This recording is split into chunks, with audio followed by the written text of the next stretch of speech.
Hey, it's Hampton back at it again with all your genetics needs. This week we'll be reviewing epistasis. So back to the basics. Remember the father of genetics, Mendel? Yes, Mendel.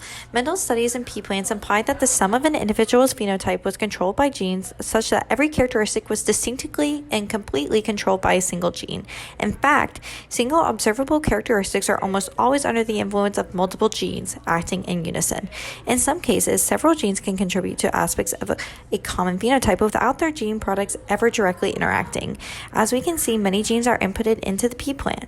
Therefore, we know that genes may function in complementary fashion such that two or more genes need to be expressed simultaneously to affect a phenotype. Genes may also oppose each other, with one gene modifying the expression of another. So back to epistasis. Epi what? Epi who? Epistasis. What is epistasis, you might ask?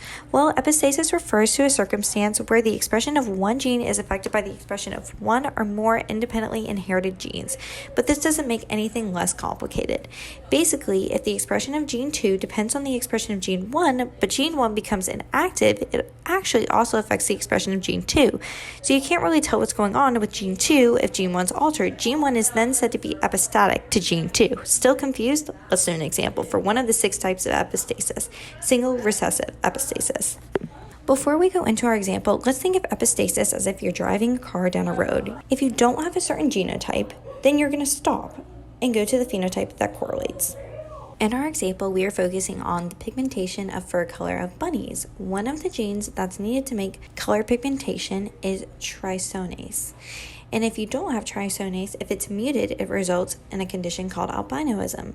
So the fur or the skin color is completely light because you don't make pigment. If there's another gene involved in making pigment, for an example, making an opal pigment, and you're wild type for trisomase, you can both see the opal mutation and you have an opal animal. But if you have trisomase mutation and an opal mutation, it still looks like trisomase mutation. It's all white. You don't see whether it has an opal mutation, so therefore trisomase is epistatic to opal. So let's look at the pathway.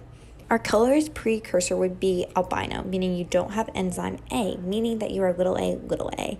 If you do have enzyme A, then you are black. Black intermediate means that you have big A, little a, or big A, but you don't have enzyme B. Now, if you have both big A and big B, then you are at the opal endpoint.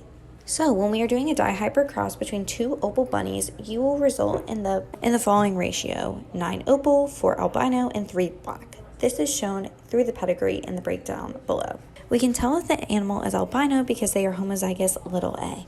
How about we try something different, another cross between an opal bunny and an albino bunny. So as a result, we see that there are going to be a 1-to-1 ratio, meaning that there were 8 bunnies that were opal and 8 bunnies that were albino and no bunnies that were black. This shows that depending on who you cross, you will always get a different ratio. That's all for today. Thank you.